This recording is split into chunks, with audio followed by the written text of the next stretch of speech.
Joyride was offensive, wild, and easily the best comedy of the year so far in 2023. Let's get into it.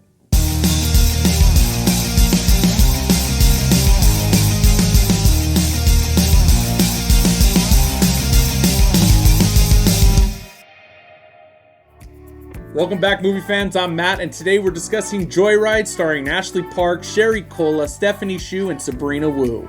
The film is written and directed by Adele Lim, who most famously directed Crazy Rich Asians. In full transparency, I didn't fall head over heels for that movie like the rest of the world did. In fact, I only got through the first 20 minutes of it. I just didn't connect with it, and that's okay. That's the beauty of movies. And in keeping with that transparency, when I first saw the trailer for this movie back in March, I had zero desire to see it. It wasn't until April at a very early screening at CinemaCon when attendees came out of the film buzzing about how funny this movie was.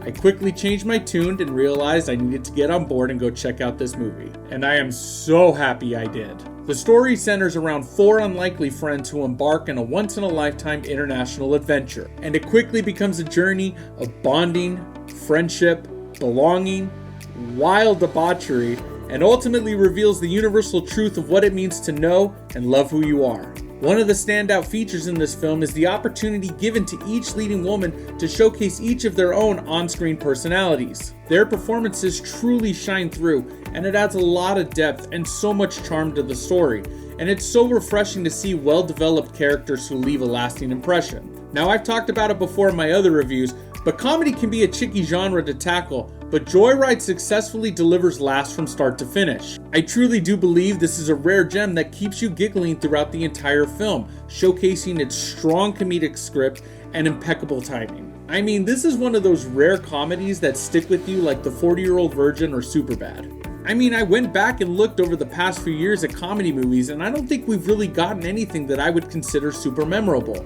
But I think Joyride is. But quite possibly what sets Joyride apart is its fearlessness when it comes to the humor. No one is off limits from the jokes in these movies, which can be a risky move because everyone is offended by something these days. However, it's a testament to the film's strength that it doesn't hold back and that it ventures into comedic territories that are going to keep the audience engaged and entertained. And of course, with that fearlessness in place, you can prepare for some wild moments in the film. Joyride knows how to deliver these unforgettable scenes that will absolutely leave you in stitches and will absolutely have you recounting them with a smile on your face after the movie ends. And it's these wild and memorable moments that absolutely make this film a joyous and worthwhile experience. While most of the jokes in Joyride land supremely well, there are a few that fell flat universally.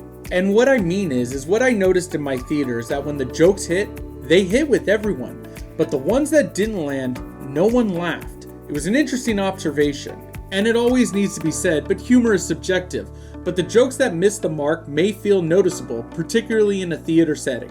One of the minor drawbacks of the film is the main character storyline, which I feel wrapped up too quickly. While the movie focuses on her journey of self-discovery and finding her identity, the third act provides some pretty heavy emotional moments, and the payoff doesn't feel as substantial as I expected. But despite those couple of things, I wholeheartedly recommend Joyride. The cast kicks ass, it's a great laugh-out-loud comedy, and with its fearlessness approach to humor, it's a film that will leave you smiling from ear to ear. Prepare for a hilarious Joyride that will leave you wanting more. Yeah, the puns keep showing up every once in a while. As always, I encourage you to watch the film and form your own opinion though. Let me know your thoughts about it down in the comments below and have your voices heard. Also, if you enjoyed my review, please like this video and subscribe to my channel to get a new movie review from me every week. This was a special review as I had a chance to see an early screening of this, so thank you to Regal Cinemas for that. Thanks again for watching, and I'll see you guys at the theaters next week.